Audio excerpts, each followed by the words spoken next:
সবজির সময় কিন্তু সবজি খাওয়াটাই বেটার। যখন যে সবজি পাওয়া যায় সেই সবজিটা আমি খেতে পছন্দ করি। আর সবজি আমার খুব পছন্দের একটা খাবার। আমি অন্য কিছু না খেলেও সবজি খাই। আসসালামু আলাইকুম বন্ধুরা, কেমন আছেন আপনারা? আলহামদুলিল্লাহ আমি ভালো আছি।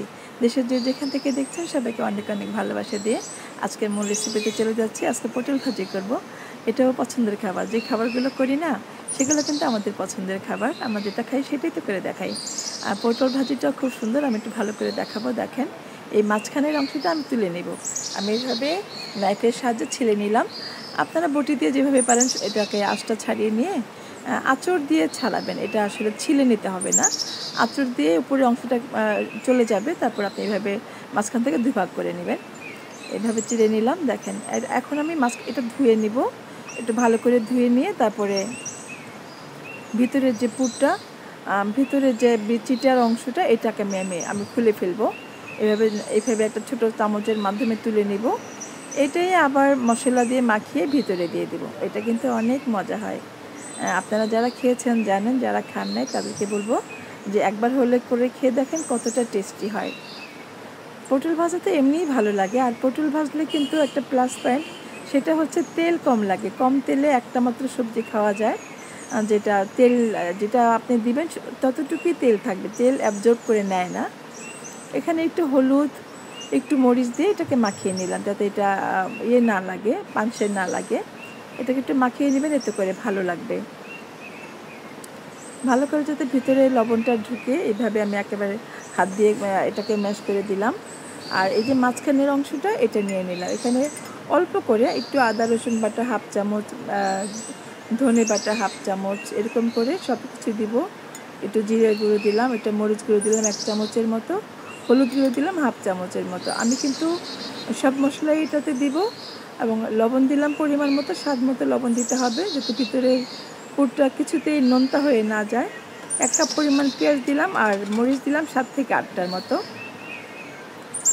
আপনারা জানেন আমি মরিচ খেতে পছন্দ করি, আমার বাচ্চাও খায়। আমরা মরিচ ঝালটা পছন্দ করি, আবার সেম মিষ্টিও পছন্দ করি। বেসন দিয়ে দিলাম 1 টেবিল চামচের মতো উঁচু করে, দিয়ে দিলাম একটু ব্ল্যাক পেপার, একটু চিলি ফ্লেক্স দিলাম। চিলি ফ্লেক্সের একটা আলাদা সুগন্ধ আছে। ইচ্ছে করলে আপনারা একটু এটার মধ্যে কালো জিরাও দিতে পারেন, আমার মনে ছিল না। আমি মাঝে মাঝে কখনো কখনো 1 সেকেন্ডের জন্য কিছু ভুলে যাই, এরকম একটা হয়। তো আমার ভালো লাগলে, মনে থাকলে আমি কালো জিরাটা দিতাম। ভয়েস দেওয়ার সময় মনে হয়েছে যে কালো জিরা দিলে একটু ভালো লাগতো। আপনাদের ভালো লাগলে দিতে পারেন, যারা পছন্দ করেন দিতে পারেন।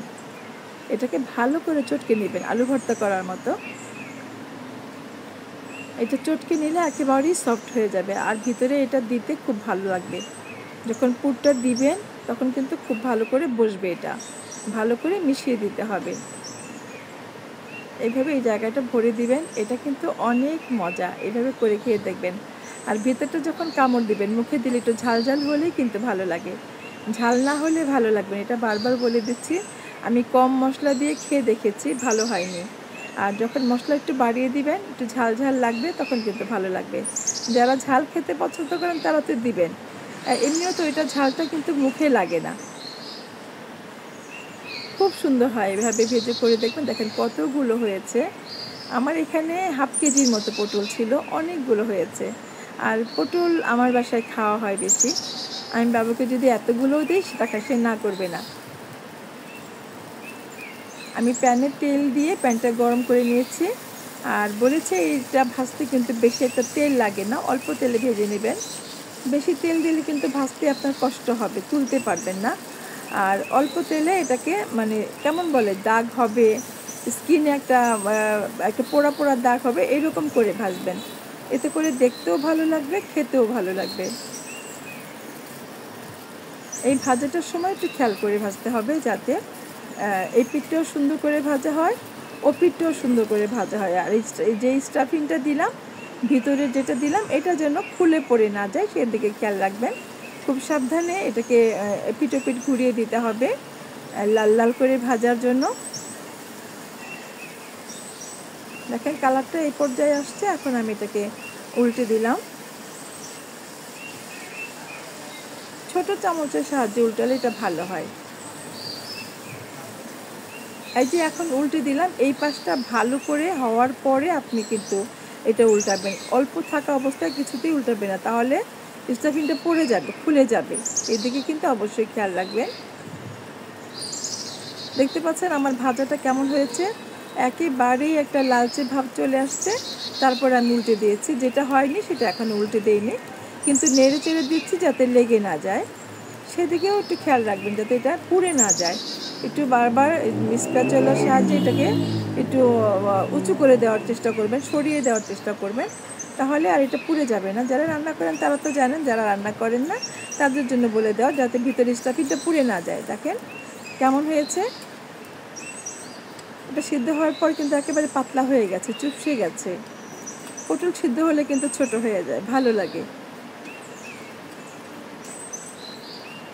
আমি গরম গরম একটু মুখে দিয়েছি যে লবণ টবণ সব ঠিক ছিল কিনা। আর লবণ কিন্তু ঠিক করে দেখে দিতে হয়, কাঁচা অবস্থায় লবণ দেখা হয়নি। কিন্তু এটা ভাজা হওয়ার পরে আমি এটা গরম গরম খেয়েছি। ও অনেক মজার ছিল, অনেক মজার ছিল। আপনারা এইভাবে করে খাবেন বলবো। পটল ভাজি আমরা সবাই খাই, অনেকের বাসায় পছন্দ করে। আমার এক ছেলে বলে যে এটা বেশি করে করতে পারো না, তো আমি এই জন্য আজকে একটু বাড়িয়ে করলাম এটা। প্রায় 2 বার দিয়েছি আমি প্যানে, আমার অনেকগুলো পটল ভাজা হয়েছে।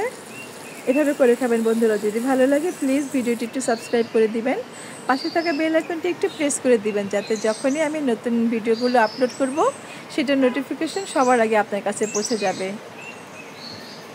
আপনি হয়তো দেখতে পাচ্ছেন, খেয়াল করছেন যে আমি এটা দেখে দেখে উল্টাচ্ছি, এটা ঠিকমতো হচ্ছে কিনা, লেগে আছে কিনা, লেগে যায় কিনা সেই দিকে খেয়াল রাখছি।